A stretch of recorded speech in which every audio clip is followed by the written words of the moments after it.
Business Basics, lesson number 6, commuting.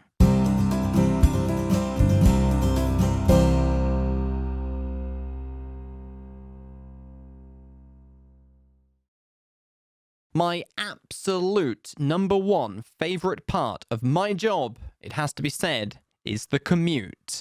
Yes, I know that's a very unusual thing to say. Most people hate their commute to work.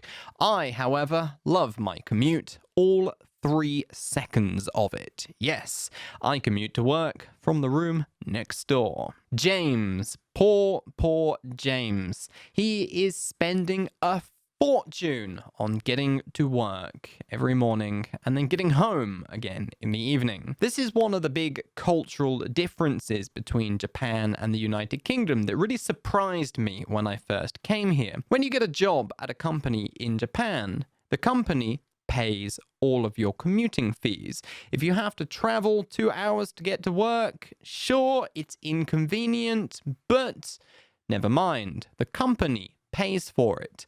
Not so in the United Kingdom. If you don't live near where you work and you have to commute, well, tough luck. You pay for it yourself. This can be rather expensive because trains and the like in the United Kingdom tend to be bloody expensive at the best of times. I actually know somebody in the United Kingdom who at the moment has to live quite a long way away from where she works, 2.5 hours by train, in fact.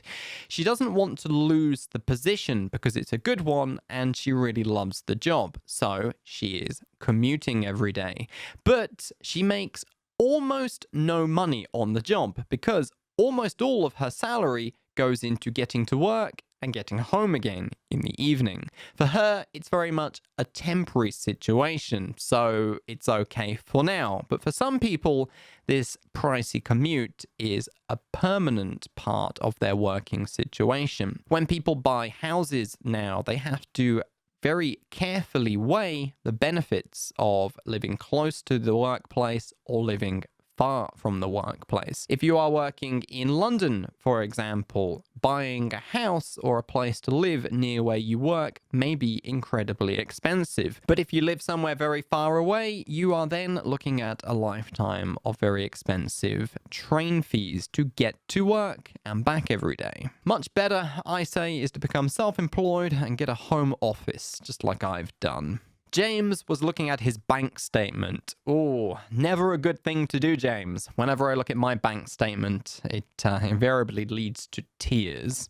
Look how much money I spend traveling to work, he said. If you say look followed by a statement, you are expressing some strong emotion related to that thing. So here, James is expressing extreme frustration at his commuting situation and just saying, look how much money we spend. This is ridiculous. It's crazy. I spend too much money on work. Another example might be something like, look how great the new iPhone is, where I'm expressing how wonderful I think the new iPhone is. Although actually this is the iPhone 7 and the iPhone 8 is already out, despite the fact that I only got this a couple of months ago. So actually I should probably say, look how quickly this went out of date, where I'm expressing my irritation, how bloody fast these phones get upgraded. I'm paying a fortune to commute on an overcrowded, dirty train every day. It's 3 hours of my life wasted.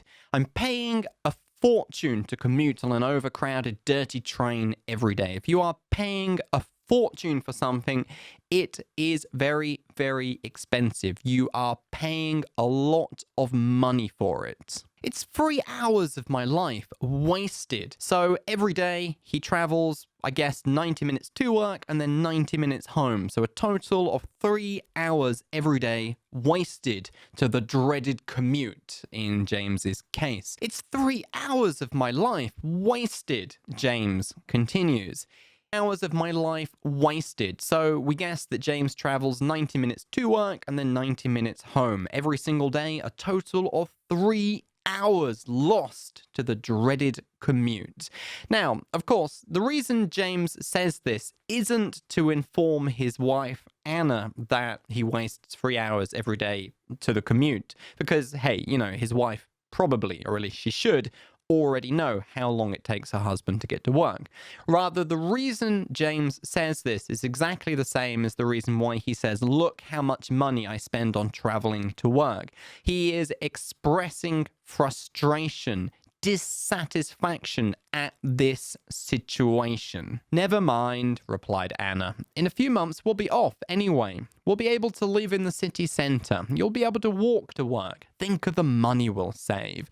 Never mind, replied Anna. Never mind is a really common little phrase that is used to encourage someone not to worry too much about something, because it's only temporary or because you are sure a solution is about to present itself. So in this case, Anna is saying, come on, James, don't worry about it too much. I know it's been hard. I know the commute has been tough. I know it is expensive, but hey, it's only for a few more months and then you will be finished with that job. You'll be done with the commuting every day and we will be off to live somewhere else and you'll be living in the city centre there and you'll be able to walk to your new workplace every day. Never mind, replied Anna. In a few months, we'll be off anyway. If you say we'll be off anyway, you are saying that soon we will be leaving this place. So although James is moaning about his commute and how much time it takes and how expensive it is, actually James and his wife Anna are moving to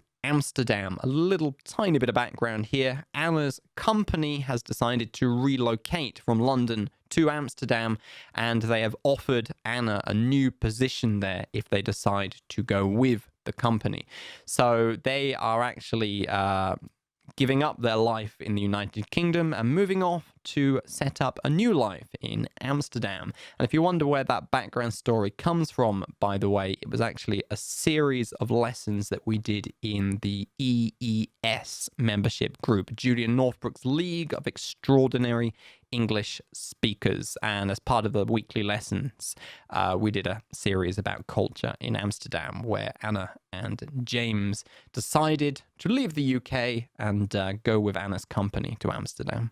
We'll be able to live in the city centre. You'll be able to walk to work. Think of the money we'll save. If you say, think of the, followed by some statement, you are indicating how excited you are about that thing.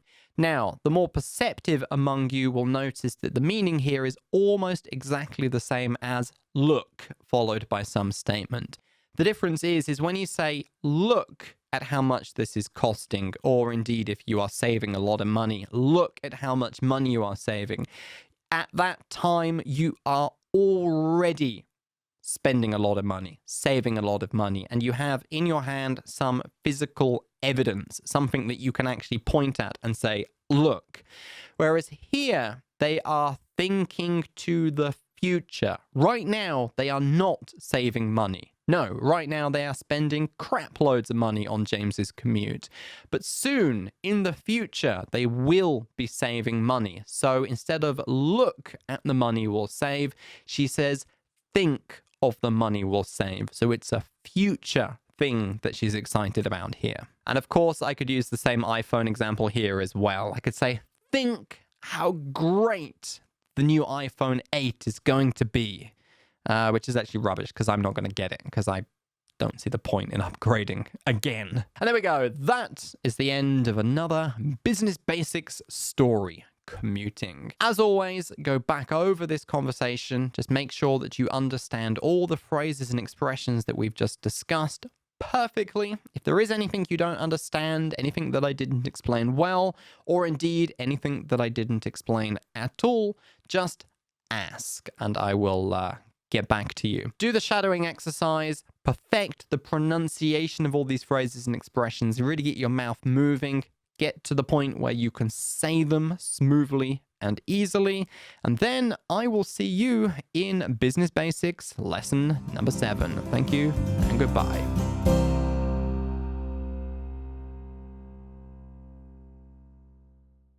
Want to get more advanced, bigger, better, more detailed, more comprehensive business English lessons just like this one? Head over to doingenglish.com/business membership and join us in Julian Northbrook's League of Extraordinary English Speakers.